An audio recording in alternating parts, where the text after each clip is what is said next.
నువ్వు ఎంత కట్టుకున్నావు ఈ షెడ్? ఎంత ఖర్చు అయింది నువ్వు ఈ షెడ్ కట్టుకోవడానికి? 1,00,000 అయింది మేడం. మొత్తం రేకులు వేసుకొని చుట్టూ ఫినిషింగ్ జాలు వేసుకున్నా.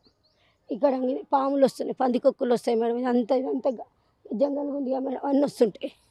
అవన్నీ చేసుకుంటాను. వీళ్ళందరూ త్యాగం చేస్తారు మేడం, నాకు న్యాయం చేయరు.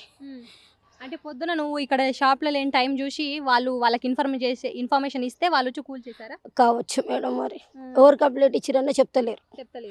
నేనైతే ఎవరు గొడవ పెట్టుకోను.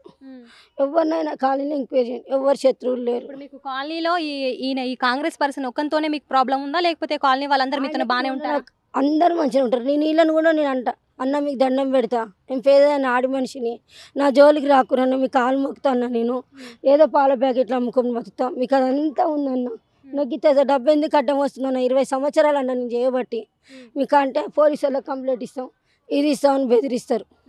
నేనేం చేయాలి మేడం? ఆడి మనిషిని వెనుక ముందు ఏమేం లేదు మేడం. నువ్వు అడిగినప్పుడల్లా వాళ్ళు ఏం చెప్తుండే? బెదిరిస్తుంటారు. ఏమని బెదిరిస్తుండే? చూస్తా ఇన్ని రోజులతో మేము మేడంగా చేపిస్తామని అన్నారు మేడం. చెంచాలతో కలిపి చేపించేసారు. వాళ్ళు మీకు కాంగ్రెస్ పార్టీ అని మీకు ఎప్పుడు తెలిసిందమ్మా? వాళ్ళు చెప్తారు, ఇవాళ పొద్దుగాల వచ్చిన వాళ్ళు కూడా వాళ్ళు పార్టీలు ఆయన తరపు మనుషులు అని అంటారు. నాకు తెలియదు, నేను పార్టీలు జోడికి పోను మేడం.